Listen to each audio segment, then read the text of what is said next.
If you don't think you've been living a very good life, and you think that God's not yours and you're not His ultimately with finality, but it's kind of in the breaks with how decisions you make and how you live, and if your nose stays clean enough or not, and storms hit and you haven't been doing good, then you'll go into despair. I'm being punished. I must be being punished. I'm not running fast. I'm not doing good enough. I'm not trying hard enough. He's punishing me. He's disappointed in me.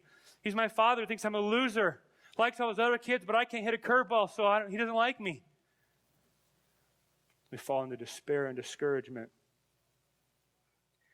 And if you're like me, you can go between both of those extremes multiple times on any given day. But that's not Paul, because Paul says, I don't have to be mad at God because, frankly, I deserve worse than this.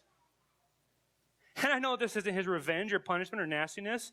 I know that I'll get through the storm because Jesus Christ was thrown into the only storm that could ultimately hurt me. Therefore, no storm down here can harm me ultimately. What do I mean by that? Jesus in the storm, the gospel in the storm. Remember the story of Jonah Carrie taught through a year or two ago? Remember the story of Jonah? There's this great storm because Jonah disobeyed God. Jonah has the sailors throw him into the ocean, or throw him into the storm. And as they throw him into the storm, that sacrificial act of giving up a man's life to the storm saves and rescues everyone else on the boat. And then Jesus comes along and says, there is one here who's better than Jonah. I am he who will voluntarily throw myself into the storm of God's wrath and God's judgment, to absorb the storm of God's wrath and God's judgment, that you might sail on in peace. So when storms hit, we can know they're not God's punishment because all of God's punishment fell on Jesus Christ. There's none of it left for you.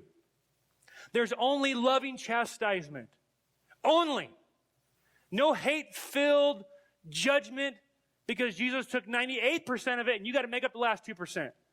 All of God's wrath, all of God's anger, all of God's judgment for your sin fell on Jesus. Therefore, there is only love, only forgiveness, only grace for you.